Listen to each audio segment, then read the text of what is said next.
All right, Amy, I have some funny questions for you. Are you ready? I'm ready. Okay, question one.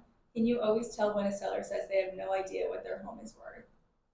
I don't believe for a second that any seller doesn't have a number in their head. And while I walk in the door to listing appointments and they all say, I have no idea, I know you want to hear our thoughts to make sure that we're in the same range as you.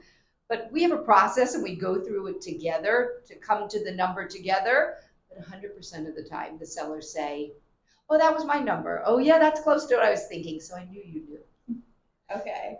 Do you notice the smell when on a listing appointment? Oh my God, yes, of course we notice the smell.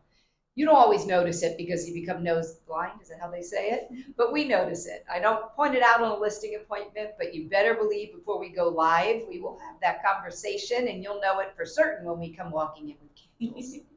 Okay. What's the weirdest thing you've seen in a showing? Oh my God. I cannot say on air. We see a lot of weird things. Um, let's just say we pretend not to see them. We'll leave it at that. Do buyers really get unrealistic after watching HGTV? Gosh, about the cost of updates in a home, yes, but also that's when we get the calls of, I want a $300,000 single family home, direct ocean view with an elevator, 3,000 square feet with a pool for 300,000. That is not happening in Palm Beach County. Okay. Do barking dogs during showings bother you? Oh, that's a tough one. I'm such an animal person. I have two dogs of my own, so let me answer it this way. If it's a neighbor's dog that's constantly barking during showings, yes, I promise that's an issue. If it's your dog, I know your dog's going to be adorable. Again, love dogs. But my recommendation is take the dog with you when we have showings. If for some reason you can't, look, we've done many showings with a dog, the owner's dog in tow, on a leash, doing the tour with us for a potential buyer. Do what we got to do. Okay, we have one more question. Okay. Do realtors live off coffee and snacks?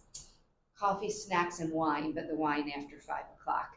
Um, Look, our business is so unpredictable, right? We could wake up in the morning with no showings and end up with 7. So our cars are filled with drinks and snacks. And while we have them primarily when we take buyers out, I'm not going to lie, eating Doritos for lunch is common practice. And I'm just going to pray my trainer is not watching this video. All right, thank you for your time, Amy. Love the questions.